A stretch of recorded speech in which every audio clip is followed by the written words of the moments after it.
Thank you for calling on me. This is a real honor to be able to be in your presence. The same is true for us with all of you. This is magnificent co-creating at its best. It is. Okay, so I'm reading a fascinating book, Autobiography of a Yogi. Quite a journey, understanding the practices of these people, yogis, about the intention and being open and willing to be a witness to ideas and thoughts and concepts manifesting. That having been said, some of these yogis can actually manifest immediately. And I would like you to explain how is that possible? Because they have held the vibration of their desire. In other words, all of you have the ability to have speedier or what you might call more instant manifestations. But there is a flawed premise in that. And it's what we just spoke to. It's why this conversation in this moment in time is so poignant and perfect. Instant arrival at a destination discounts the value and fun of the journey. It just does. I understand that. And so maybe they are incrementally asking. Maybe they're not asking to manifest all the way to the end. Maybe they're not asking to manifest beyond what their vibrational capabilities are. You see what we're getting at? You could say, as you sit in your chair, I want instant manifestation to talk to Abraham, and we go, and you say, instant manifestation, I must be a yogi. Or you say, coincidence. Or God incidence. Which is it? And so you're constantly instantly manifesting. Everyone is instantly manifesting. No one is not instantly manifesting. You're instantly manifesting in accordance with the vibration that you're outputting. Law of attraction insists that you are. You are all instantly manifesting. The equivalent of what you got going on vibrationally. So all the steps. And so maybe they're just doing a better job of holding their thoughts where they want to be so that their instant manifestation is in accordance with what they want, where a lot of people are instantly manifesting things that they don't want.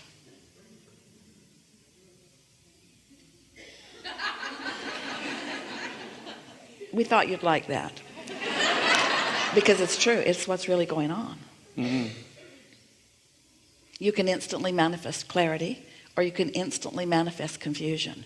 And depending upon how well you've mastered your focus depends upon whether it's instant or slower. You see what we're getting at? Yeah. So we think that what you're looking for in them, that you're wanting to foster in yourself, is the power of focus.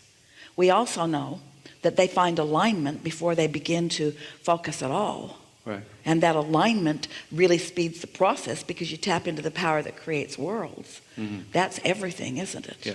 Yeah. Thank you. Something more? Just thank you again. Really good. Really good.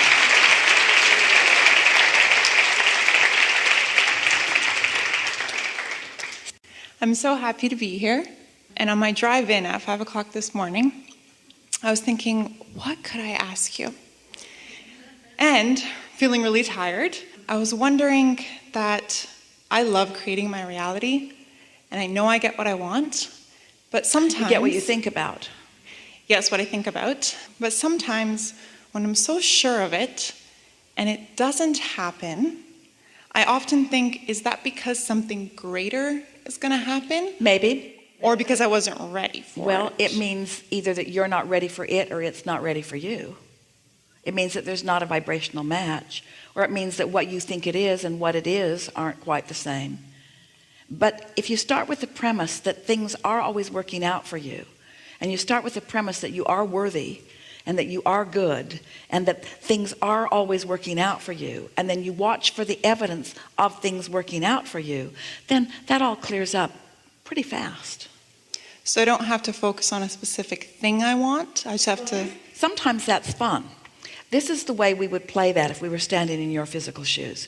If you know for sure, because you can tell by the way you feel, that you're tuned in, tapped in, turned on, then focusing on it adds more fun to it, doesn't it? Isn't it fun to get more specific when you're really in alignment? But if you're not tuned in, tapped in, turned on, and you're trying to be specific in order to make it happen, that feels grueling, that feels hard, that feels like effort, that isn't fun. So just try to figure out as best you can how tuned in you are. So the rule of thumb is, if you're in the receptive mode of vulnerable or victim or anger or overwhelmment, be more general, not more specific. Back off from the specifics to try to slow that momentum down. Because the more attention, the more momentum. And the more momentum, the more you move toward whatever it is you've got going on. So if you're moving towards something that you don't want, slow it down by becoming more general. If something unpleasant has happened to you, rather than explaining all the specifics to someone about it, get real general about it. Oh yeah, that happened.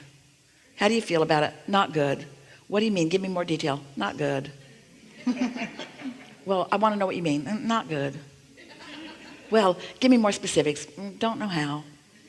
In other words, but if you get detailed about it, then they'll go, oh yeah, and then you say, oh yeah, and then oh yeah, and then off you go into more and more and more of the same. So more general slows it down. If you're tuned in, tapped in, turned on, and you're really feeling good about it, then the more specific you are, the more fun it is. The more ideas flow, the more the universe answers your ideas, the more birds fly in to punctuate, that was a good idea and that was a good idea. The more evidence you have that you're rolling, the more fun it is. So the better it feels, the more specific. The worse it feels, the more general.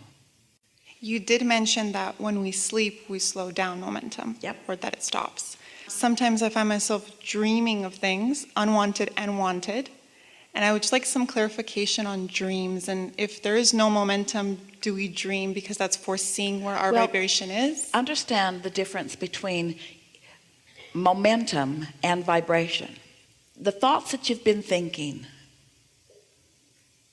have caused a activation of vibration that equals your point of attraction.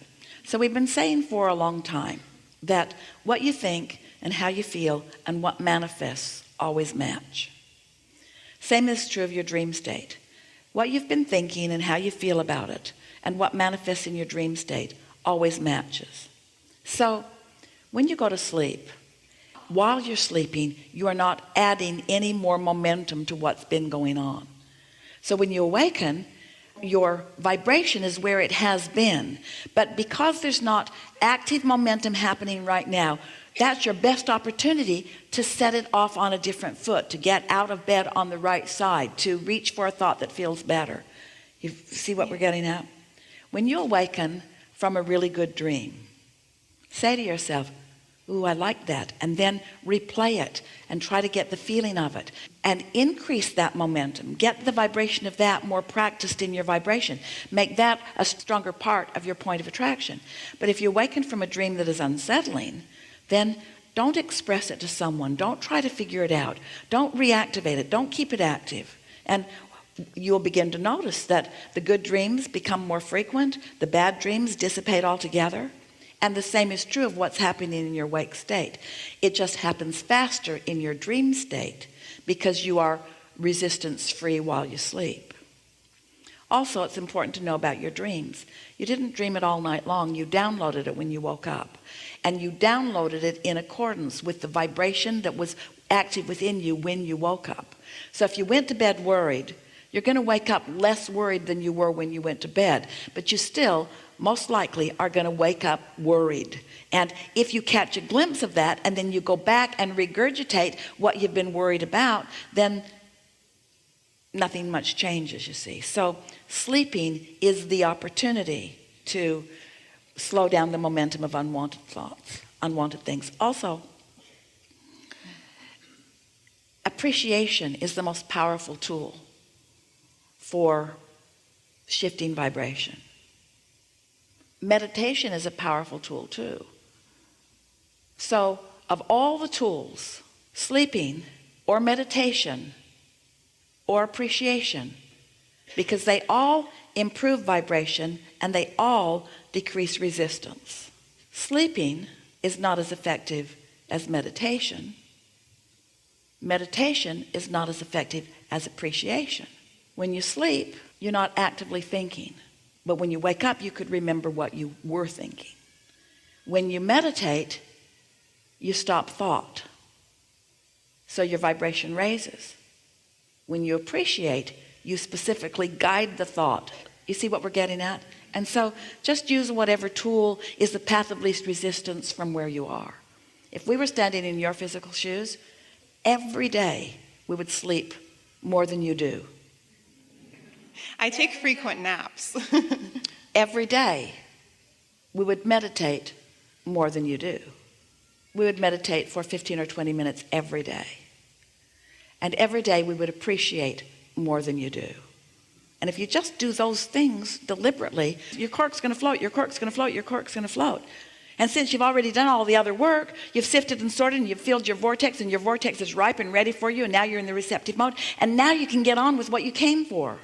You see, you have put enough in your vortex to keep yourselves busy for 20 or 30 lifetimes. It's time for you to start cashing in your chips. Enough? Yes, thank you. Really good.